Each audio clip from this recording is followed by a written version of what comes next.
இல்ல அத்தை, இப்பதான் சாப்பாடு செஞ்சு வச்சுட்டு வந்தேன். அதனால கொஞ்சம் நேரம் யூடியூப் பார்த்துட்டு இருந்தேன் அத்தை. சரிம்மா சரிம்மா, என்னம்மா சாப்பாடு செஞ்ச? மீன் குழம்பு வச்சேன் அத்தை. மீன் குழம்பு.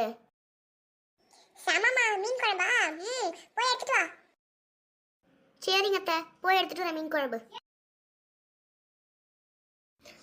இந்தாங்க அத்தை மீன் குழம்பு, சாப்பிடுங்க. வெய்மா வெய்மா, சாப்பிடுவோம். இதோ வைக்கிற அத்தை. என்னம்மா மீன் குழம்புல மீனுக்கு பதிலா வாழைப்பூ மாதிரி இருக்கு? ஆமாங்க அத்தை, மீன் விற்கிற விலைக்கு மீனாத்தை வாங்கி வைக்க முடியும், அதான் வாழைப்பூ பொரிச்சு வச்சிருந்தேன் அத்தை. அது மீனுக்கு நீங்க சாப்பிட்ற மீன் குழம்பு கூட மீன் குழம்புல இருக்கு, கார குழம்பு அத்தை. அடிப்பாவி, ஏமாத்திட்டாளே. சரி, மீன் வறுவல் ஏதோ வச்சிருக்கியா? ஏதாச்சும் மீனா இல்ல வேற ஏதாச்சுமா? அதுவா அத்தை, அது மீன் கிடையாது, அது வாழைக்காய்.